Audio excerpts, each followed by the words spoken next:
The morning fog clung to the shattered spires of Aachen Cathedral like ghostly fingers, reluctant to release their grip on the ancient stones that had witnessed Charlemagne's coronation. Over 1,000 years before, Lieutenant Colonel John T. Corley pressed his field glasses against his eyes, studying the maze of rubble and twisted steel that had once been the proud heart of the Holy Roman Empire. October 2nd, 1944, marked the beginning of what would become the first major urban battle on German soil. The weight of history pressed down on the men of the 1st Infantry Division and the 30th Infantry Division as they prepared for an assault that would determine far more than military strategy. This was Aachen, the city of emperors, the symbolic heart of German cultural identity. For the Wehrmacht defenders, every street corner represented sacred ground that must not fall to foreign invaders. Colonel Darrell M. Daniel, commanding the 1st Battalion of the 26th Infantry Regiment, gathered his officers in the basement of a bombed-out factory on the city's outskirts.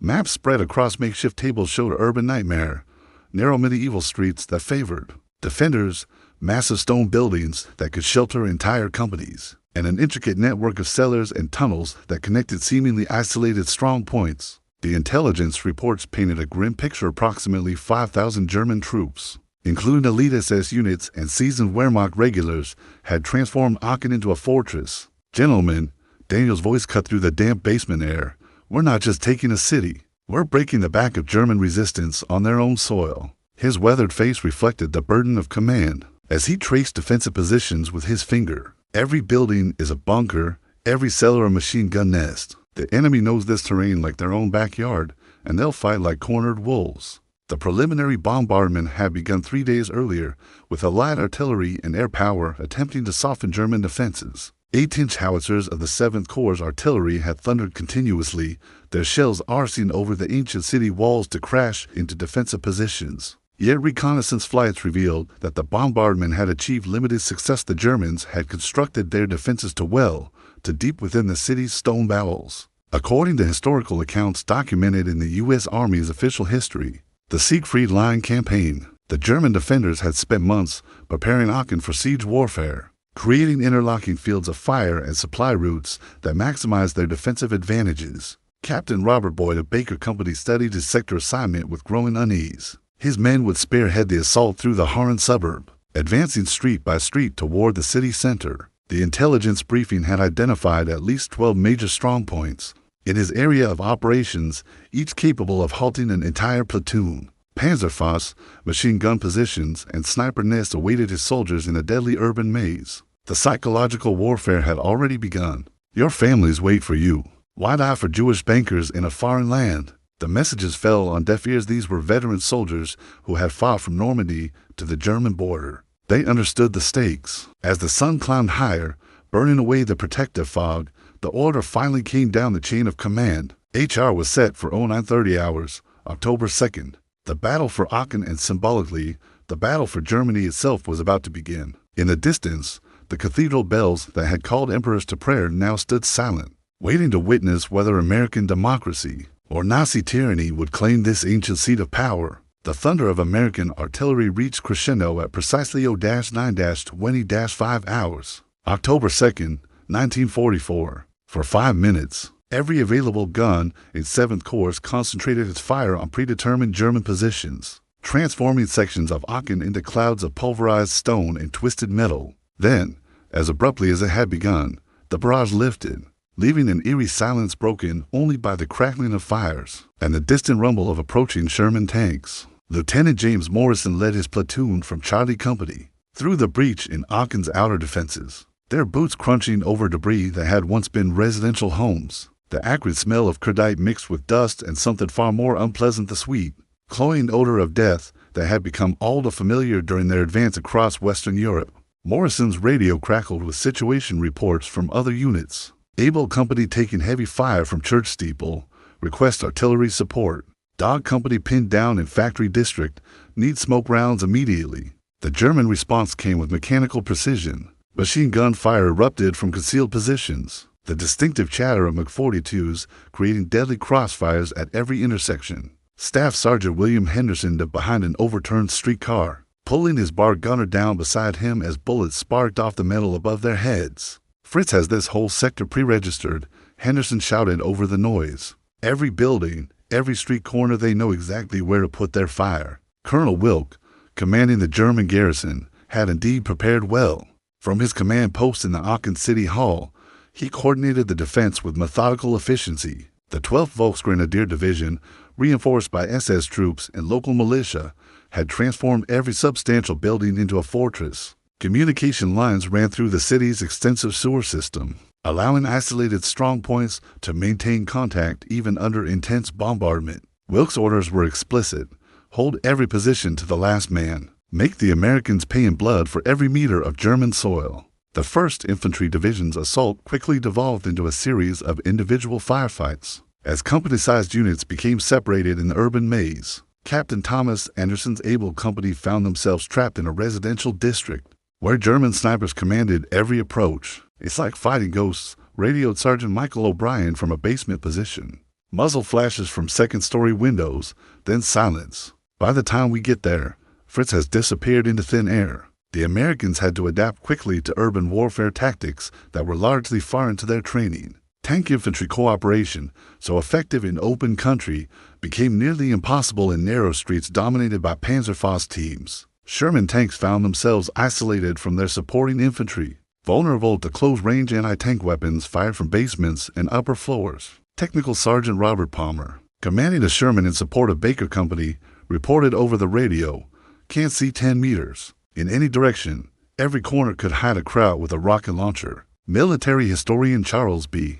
MacDonald, in his comprehensive study, The Siegfried Line Campaign, documented how American forces were forced to develop new tactical approaches specifically for urban combat, lessons that would prove invaluable in subsequent city battles. The German defenders employed tactics of calculated withdrawal, falling back from position to position while inflicting maximum casualties on their attackers. They had rigged buildings with explosives, turning retreats into deadly traps. When Baker Company finally cleared a suspected machine gun position in an apartment building, the structure collapsed 20 minutes later, burying two American squads under tons of rubble. By nightfall, on October 2nd, the 1st Infantry Division had advanced less than 400 meters into Aachen proper. Casualty reports painted a sobering picture. Charlie Company had lost 30% of its strength. Dog Company was down to half strength, and medical evacuation became increasingly difficult as German artillery targeted ambulances and aid stations. The street-by-street, building-by-building nature of the fighting meant that traditional concepts of front lines had become meaningless. Colonel Daniel established his forward command post in a bombed-out bakery, studying updated intelligence reports by the light of kerosene lamps. The German defensive system was proving more resilient than anticipated. Radio intercepts suggested that Wilk had received direct orders from Wehrmacht High Command to hold Aachen at all costs, with promises of reinforcement and resupply. The symbolic value of the ancient imperial capital had transformed what should have been a tactical operation into a battle with strategic implications far beyond its military significance. As American soldiers bedded down in captured buildings, German infiltrators moved through the darkness, using their knowledge of local terrain to probe for weaknesses in hastily established defensive perimeters. Dawn on October 3, 1944, brought no respite to the American forces grinding their way through Aachen's deadly streets. The morning light revealed the true extent of German preparation. Every building had been transformed into an interconnected fortress with communications tunnels, supply depots, and fighting positions that defied conventional military logic. Lieutenant Colonel Corley moved his command post twice during the night as German artillery, directed by observers hidden throughout the city, consistently targeted American headquarters locations. The 30th Infantry Division, attacking from the north, faced similar challenges in their assigned sector. Major General Leland Hobbs had committed the 117th Infantry Regiment to a parallel assault, hoping to divide German attention and create opportunities for breakthrough. However, the urban terrain neutralized American advantages in mobility and firepower, reducing the battle to a bloody test of individual courage and small unit tactics. Sergeant Frank Sullivan led his squad through the remains of what had been Aachen's commercial district, moving from building to building in a deadly game of hide-and-seek. German defenders had perfected the art of defensive withdrawal, engaging American forces just long enough to inflict casualties before melting away through prepared escape routes. "It's like fighting smoke," Sullivan reported to his platoon leader. "Soon as we think we've got them cornered, they vanished through some hole in the wall we never knew existed. The psychological pressure on American troops intensified as the battle entered its second day. Sleep became impossible as German infiltrators probed perimeters throughout the night, and the constant threat of sniper fire made any movement during daylight hours a calculated risk. Corporal David Martinez, a veteran of the Normandy campaign, found himself questioning tactics that had worked effectively in open country. In France, you could see the enemy, call in artillery, and maneuver around their flanks. Here, Fritz could be anywhere above you, below you, behind walls that look empty. German defensive tactics relied heavily on interlocking fields of fire and mutually supporting positions. Colonel Wilkes' defensive plan had anticipated exactly this type of urban warfare, with predetermined kill zones and carefully planned withdrawal routes that maximized American casualties while preserving German combat strength. The medical situation grew increasingly desperate as the battle progressed. Captain James Wilson, battalion surgeon for the 1st Battalion, 26th Infantry, established his aid station in a reinforced basement, but even there, German mortar fire periodically showered the position with debris and fragments. "We're treating wounded under conditions I never imagined in medical school," Wilson wrote in a letter that would not be sent home for weeks. "Every operation is performed by flashlight. Every evacuation is a combat mission." Contemporary reports from war correspondents embedded with American units, including dispatches filed by Associated Press reporter Don Whitehead, described the battle as a medieval siege fought with modern weapons, highlighting the unique challenges of urban warfare in a heavily fortified European city. Tank support remained problematic throughout the third day of fighting. Sherman tanks, designed for mobile warfare across open terrain, found themselves channeled into predetermined killing zones, where German anti-tank teams waited with Panzerfaust and Teller mines. Staff Sergeant Joseph Kowalski, commanding a Sherman attached to Baker Company, discovered that German defenders had removed street signs and blocked alternate routes, forcing American armor into carefully prepared ambush sites. "Every turn is a potential death trap," he radioed to his company commander. "Fritz knows exactly where we have to go, and he's waiting for us." The ammunition supply situation became critical as American forces expended enormous quantities of small arms ammunition in the building-to-building fighting. Supply convoys attempting to reach forward units came under constant fire from German positions that seemed to regenerate as quickly as they were cleared. Lieutenant Richard Hayes, leading the supply column through the captured portion of the city, reported, "We're burning through ammo faster than we can bring it forward. Every intersection is a firefight. Every building can hide a machine gun nest." By evening on October 3rd, American forces had advanced approximately 800 meters into Aachen, but at tremendous cost. The 1st Infantry Division alone had suffered over 300 casualties, and German resistance showed no signs of weakening. The ancient stones of Charlemagne's capital were being baptized in American and German blood, setting the stage for an even more desperate struggle in the days ahead. October 4th, 1944, marked the beginning of what American commanders would later describe as the most brutal phase of the Aachen battle. Colonel Wilk, responding to direct communications from Wehrmacht High Command, had reorganized his remaining forces into a series of strongpoints, centered on the city's most substantial buildings. The Aachen Cathedral, City Hall, and Central Post Office became fortresses within the fortress, each defended by carefully selected troops with orders to fight to the death. Captain George Patterson's Fox Company found themselves assigned to clear the Central Railroad Station, a massive stone structure that commanded approaches to the city center. Intelligence reports indicated that German engineers had rigged the building with explosives, turning it into both a fortress and a potential tomb for attackers. Patterson gathered his platoon leaders in the basement of a nearby hotel, spreading architectural drawings across a bullet-scarred table. "Gentlemen, we're not just taking a building, we're defusing a bomb while people shoot at us." The German defensive strategy had evolved to maximize psychological pressure on American attackers. Loudspeakers hidden throughout the city broadcast a mixture of propaganda and genuine intelligence about American units, demonstrating that German observers maintained detailed knowledge of enemy movements. 2nd Battalion, 26th Infantry, the metallic voice announced in accented English, "Your casualties yesterday exceeded 40%. Technical innovations emerged from the brutal necessities of urban combat. American engineers developed techniques for using Bangalore torpedoes to clear barricaded streets, while infantry squads learned to use white phosphorus grenades to force German defenders from concealed positions." Staff Sergeant Robert Chen, a combat engineer attached to Able Company, Describe the evolving tactics. We're writing the book on city fighting as we go. Every technique we try, Fritz adapts to counter it.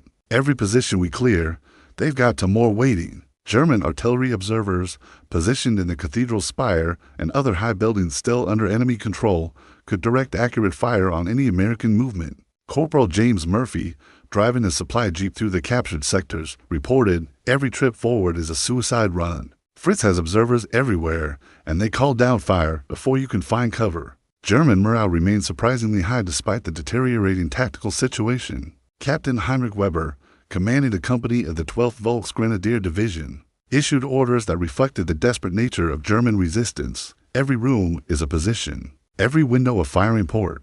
We retreat only to stronger positions, never from German soil. According to military records preserved in the National Archives and documented in Stephen Ambrose's Citizen Soldiers, American forces during the Aachen battle consumed ammunition at rates nearly double those experienced during the Normandy campaign, reflecting the intensive nature of urban combat. The weather turned against both sides as October brought cold rain that flooded basements and made movement treacherous on debris-covered streets. American soldiers, many still equipped with summer-weight uniforms, suffered from exposure as much as from enemy fire. Lieutenant William Thompson, leading a platoon in Dog Company, wrote in his diary, "Rain turns the rubble to mud, makes every footstep echo like gunshots. Can't tell if that splash is a raindrop or a sniper's bullet until it's too late." Psychological warfare intensified as both sides attempted to break enemy morale. German defenders played recordings of American popular music, interrupted by announcements of fictional American defeats and exaggerated casualty figures. American forces responded with loudspeaker trucks broadcasting surrender appeals in German, offering food, medical treatment, and prisoner of war status under the Geneva Convention. The propaganda battle reflected the broader struggle for the hearts and minds of both combatants and the civilian population trapped within the city. Tank infantry coordination gradually improved as American crews adapted to urban warfare requirements. Sherman commanders learned to work closely with infantry scouts, using buildings for cover and coordinating with rifle squads to clear potential ambush sites. Sergeant Michael O'Malley, commanding a tank in support of Charlie Company, developed innovative tactics. "We use the buildings like terrain features, advancing from cover to cover instead of trying to bulldoze down the middle of streets. Fritz can't hit what he can't see." By the end of October 4th, American forces controlled approximately one-third of Aachen, but German resistance remained organized and effective. The battle had become a test of endurance as much as tactical skill, with both sides committed to objectives that transcended immediate military considerations. The ancient imperial city continued to extract its terrible price in blood and courage from soldiers who fought among ruins that had witnessed centuries of European conflict. October 5, 1944, witnessed the climactic phase of the Aachen battle as American forces launched coordinated assaults against the city's remaining German strong points. Colonel Daniel, commanding the 26th Infantry Regiment, had received urgent orders from division headquarters to accelerate the pace of operations. Intelligence reports indicated that German reinforcements were massing for a counterattack, potentially trapping American forces within the city if the battle prolonged much further. The assault on Aachen Cathedral represented both a tactical necessity and a profound symbolic challenge. The ancient structure, built on the site of Charlemagne's palace chapel, had been transformed into a fortress by German engineers, who respected neither its historical significance nor its religious sanctity. Captain Robert Flint's Easy Company drew the assignment of clearing the cathedral complex, a mission that would require them to fight through sacred spaces that had witnessed over a millennium of European history. German resistance reached fanatical levels as American forces approached the city center. SS troops, reinforced by Hitler Jugend units and Oberfuhrer Klaus Barbie, commanding the SS contingent, issued orders that reflected Nazi ideology at its most extreme. Every German who retreats from Aachen betrays the fatherland. Death before dishonor, victory, or annihilation. The tactical situation forced American commanders to employ increasingly destructive methods to overcome German resistance. Artillery support, limited earlier by concerns about collateral damage, now focused on systematically destroying buildings that housed enemy strongpoints. The ancient stones of Aachen, which had survived countless medieval sieges and the devastation of the 30 Years' War, began to crumble under the weight of 20th century firepower. Lieutenant Samuel Goldberg led his platoon through the ruins of what had been the city's financial district. navigating by compass bearing through streets rendered unrecognizable by bombardment. The whole city is becoming one giant ruin, he radioed to company headquarters. Buildings collapse without warning, streets disappear under rubble. We're fighting in a moonscape that changes every hour. Medical personnel faced unprecedented challenges as the battle intensity increased. German snipers had adopted a deliberate policy of targeting wounded Americans and their rescuers, forcing medics to operate under direct fire. Lieutenant Colonel Thomas Harrison, commanding the regiment's medical battalion, established aid stations in church basements and school cellars. But even these positions came under periodic attack. We're performing surgery in catacombs, Harrison wrote in his official report. Every operation is interrupted by incoming fire. Every evacuation requires an armed escort. The civilian population trapped within Aachen added another dimension to the tactical complexity. Thousands of German civilians, unable or unwilling to evacuate before the battle, sheltered in basements and air raid shelters throughout the city. American forces faced the challenge of distinguishing between combatants and non-combatants in an environment where German soldiers frequently used civilian buildings as fighting positions. Captain David Rodriguez, commanding Baker Company, issued strict rules of engagement.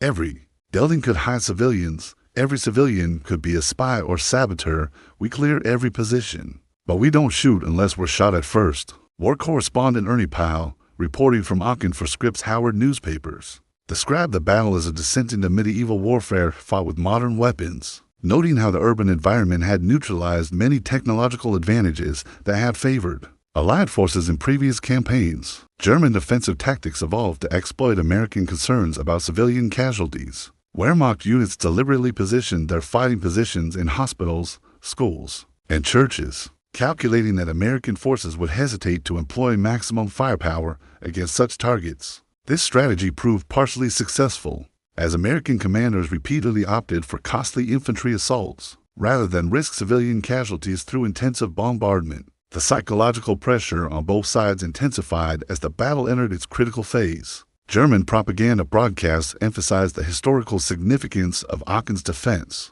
comparing the current battle to medieval sieges and portraying American forces as barbarian invaders desecrating sacred German soil. American troops, many of them second-generation immigrants with German ancestry, struggled with the implications of destroying cities their grandparents had known as centers of European culture and learning. Tank warfare in the final phase of the battle required unprecedented coordination between armor and infantry.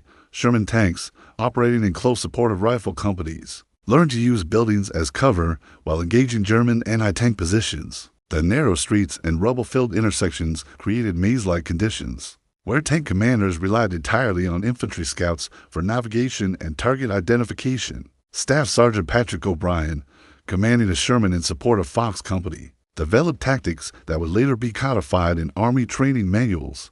In city fighting, the tank becomes an infantry support weapon. We advance building by building, never exposing ourselves to enfilade fire from positions we haven't cleared. As darkness fell on October 5th, American forces controlled roughly two-thirds of Aachen, but German resistance in the city center remained fanatically determined. The final assault on Colonel Wilkes' command post in the city hall was scheduled for dawn on October 6th, setting the stage for the climactic battle that would determine whether the first German city would fall to American arms. The pre-dawn hours of October 6, 1944, brought an unnatural quiet to the shattered streets of Aachen as both American and German forces prepared for what all participants understood would be the decisive engagement. Colonel Wilk, still commanding German resistance from his fortified command post in the city hall, had consolidated his remaining forces, fewer than 800 effective combatants, into a final defensive perimeter around Aachen's government district. His radio communications with Wehrmacht High Command had become increasingly sporadic, but his orders remained unchanged: hold Aachen or die in its ruins. Captain Thomas Mitchell led Charlie Company through the rubble-strewn approach to Pontstrasse, the broad avenue that led directly to the City Hall complex. American engineers had worked through the night to clear tank approaches, removing rubble and disarming mines that German defenders had sown. Throughout the government district, the mission parameters were straightforward: capture or destroy the German command post, eliminate organized resistance, and secure the symbolic heart of Charlemagne's ancient capital. The German final defensive line represented the culmination of weeks of preparation. and the desperation of men with nowhere left to retreat.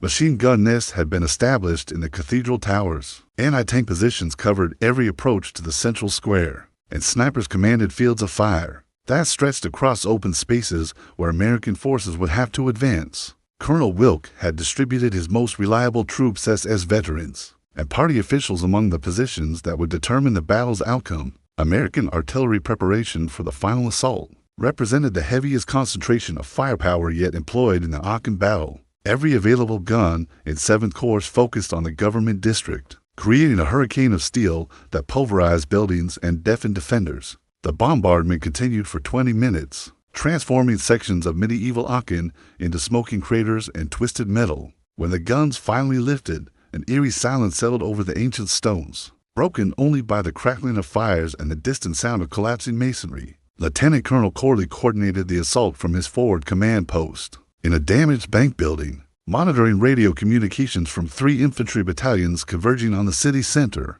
The tactical plan called for simultaneous attacks from multiple directions, preventing German forces from concentrating their defensive fire against any single American thrust. "This is it, gentlemen," Corley announced to his staff officers. "Everything we've fought for since Normandy comes down to the next few hours." The assault began at 0800 hours with Sherman tanks leading infantry squads through the approaches to Kaiserplatz, the central square dominated by Aachen City Hall. German resistance erupted with mechanical precision as prepositioned machine gun positions opened fire on advancing Americans. Panzerfaust teams, hidden in basement windows and ground floor shops, engaged American armor at point-blank range. The narrow streets amplified the sound of combat, creating an acoustic hell where orders became impossible to hear, and coordination depended entirely on visual signals. Staff Sergeant Antonio Valdez led his squad through a series of connected buildings. Using techniques developed during weeks of urban combat, his men moved room by room, clearing each space with grenades and automatic weapons fire before advancing to the next position. German defenders, many of them local party officials and Hitlerjugend volunteers, fought with the fanaticism of true believers facing their final battle. "They're not soldiers anymore," Valdez reported by radio. "They're fanatics. Every position has to be taken at bayonet point." Military historian Russell Weagley, in his comprehensive analysis Eisenhower's lieutenants, documented how the final phase of the Aachen battle established tactical principles for urban warfare that would influence American military doctrine for decades, particularly the integration of armor, infantry, and artillery in built-up areas. The psychological dimension of the final assault reflected the broader significance of the Aachen battle for both American and German forces. For American soldiers, capturing the ancient imperial capital represented proof that Nazi Germany could be defeated on its own soil. For German defenders, losing Aachen meant acknowledging that the Wehrmacht could no longer protect the fatherland from foreign invasion. These symbolic considerations transformed what should have been a tactical operation into an emotional crucible that tested the limits of human endurance. German ammunition supplies, critically depleted after days of intensive fighting, forced defenders to husband their remaining resources for close-range engagements. Machine gun positions that had dominated intersections throughout the battle fell silent as crews exhausted their supplies. Anti-tank teams found themselves limited to carefully planned ambushes rather than the sustained fire that had characterized earlier phases of the defense. Colonel Wilk's final radio transmission to Wehrmacht High Command reflected the desperate situation. "Ammunition nearly exhausted. Casualties exceed 60%. Will hold to the last man, but cannot hold indefinitely without resupply."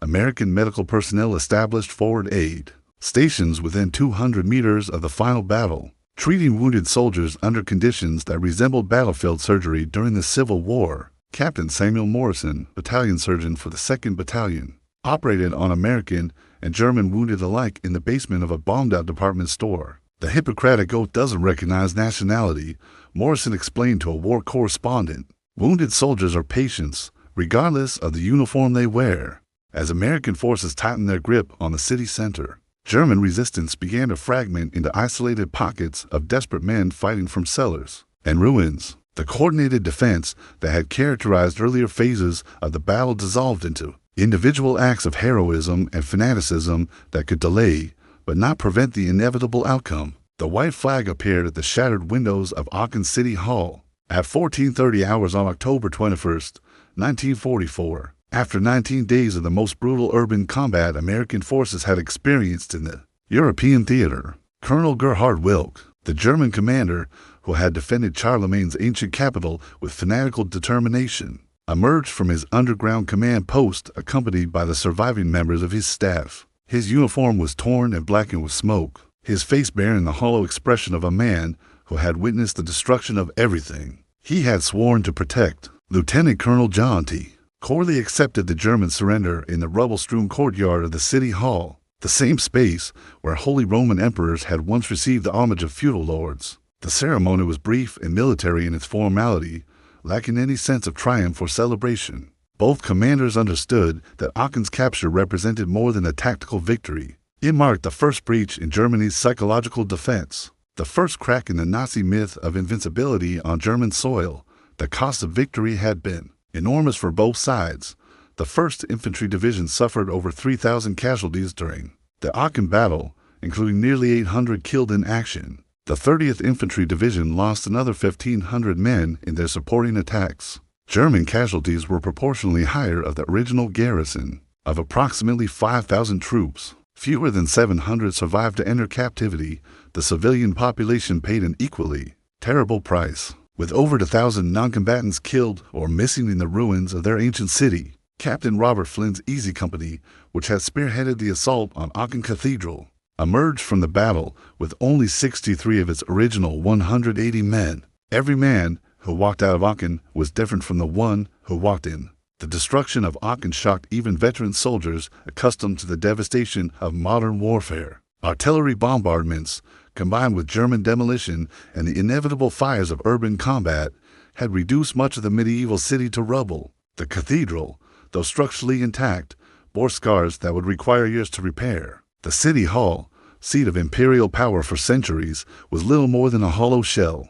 Entire neighborhoods had disappeared beneath tons of masonry and twisted steel. American military engineers immediately began the massive task of clearing rubble and restoring basic services to the captured city. The civilian population, emerging from basements and shelters where they had survived the battle, faced the reality of occupation by foreign armies. Many discovered that their homes had been destroyed, their businesses eliminated, their familiar world transformed into an alien landscape of destruction and military authority. Contemporary accounts by war correspondents, including detailed dispatches filed by Walter Cronkite for United Press International, described Aachen's capture as the moment when Germany's invincibility died, noting how news of the city's fall spread throughout Nazi-occupied Europe and began to undermine civilian morale in cities still under German control. The strategic implications of Aachen's capture extended far beyond its immediate military value. For American forces, Aachen represented both validation and warning. The tactical lessons learned in urban combat would prove invaluable in subsequent operations, but the enormous cost in casualties demonstrated that future city battles would require massive resources and extraordinary courage from individual soldiers. The techniques developed during the Aachen fighting tank infantry coordination in built-up areas, artillery support in urban terrain, and medical evacuation under fire became standard doctrine for American forces advancing into the German heartland. The psychological impact on German military leadership was immediate and profound. Hitler's rage at Aachen's loss prompted purges in Wehrmacht high command and increasingly desperate orders for the defense of remaining German cities.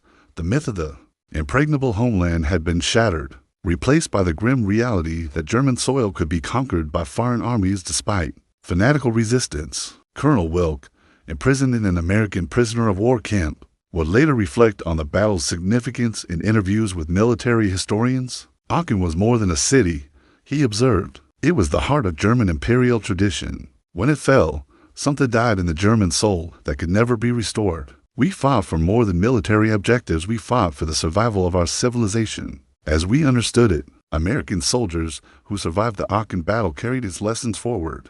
Through subsequent campaigns in Germany, the techniques they developed, the courage they demonstrated, and the sacrifices they endured in the ruins of Charlemagne's capital became part of the foundation upon which Allied victory in Europe was ultimately built. The ancient stones of Aachen, witness to centuries of European conflict, had once again proven that freedom's price must be paid in blood and courage, measured not in grand strategies, but in the individual acts of heroism performed by ordinary soldiers in extraordinary Circumstances. The battle for Aachen was over, but its legacy would endure long after the guns fell silent and the ruins were cleared. It had demonstrated that Nazi Germany could be defeated on its own soil, but only through sacrifices that tested the limits of human endurance and the strength of democratic ideals. In the face of totalitarian fanaticism, this account draws upon official records from the U.S. Army's The Siegfried Line campaign, contemporary war correspondent dispatches, unit histories, and personal memoirs of participants. The Battle of Aachen stands as one of the most significant urban engagements fought by American forces during World War II, establishing tactical doctrines and demonstrating strategic principles that would influence military operations for decades to come.